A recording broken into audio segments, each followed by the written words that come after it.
2 minutes citoyennes, un podcast du site viepublique.fr.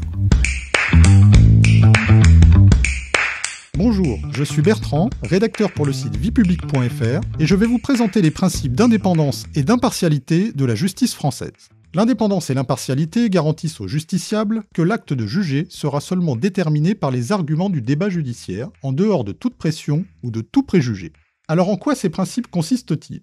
Eh bien, l'indépendance et l'impartialité constituent les deux principes fondamentaux de tout système judiciaire. Tout d'abord, l'indépendance de l'autorité judiciaire.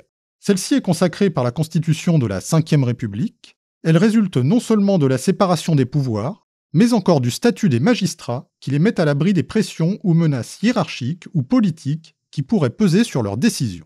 Néanmoins, il demeure un débat récurrent sur l'indépendance des magistrats du parquet en raison de leur lien de subordination au ministre de la Justice. Il s'agit des procureurs dont la fonction est de requérir l'application de la loi et de défendre l'intérêt public au cours d'un procès. Deuxième principe fondamental, l'impartialité. Elle désigne l'absence de préjugés qui doit caractériser le juge.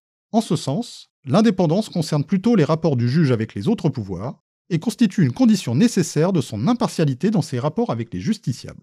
Comment l'indépendance et l'impartialité sont-elles garanties ? L'indépendance et l'impartialité des magistrats du siège, c'est-à-dire les juges chargés de dire le droit en rendant des décisions de justice, sont avant tout garanties par la spécificité de leur statut. Bien qu'agents publics, ils ne sont pas des fonctionnaires et ne sont par conséquent pas soumis à l'autorité hiérarchique d'un ministre.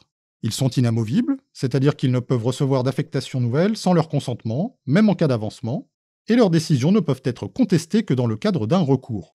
De plus, une autorité constitutionnelle, le Conseil supérieur de la magistrature, assure la gestion de leur carrière. En outre, afin de garantir l'impartialité des magistrats, la loi prévoit certaines incapacités de juger, par exemple en cas de lien de parenté entre plusieurs magistrats d'une même juridiction, ou entre un magistrat et un avocat, ou entre un magistrat et une des parties d'un procès.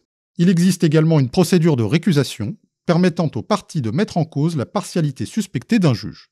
Enfin, l'indépendance et l'impartialité sont placées par le Conseil supérieur de la magistrature en tête du recueil des obligations déontologiques des magistrats, dont la première édition publiée en 2010 a été refondue en 2019. Vous pouvez réécouter ce podcast et toutes nos séries sur vos plateformes préférées et notre chaîne YouTube. N'hésitez pas à vous y abonner. Et pour en savoir plus, rendez-vous sur notre site internet viepublique.fr et nos réseaux sociaux. On se retrouve très bientôt. Au revoir à tous.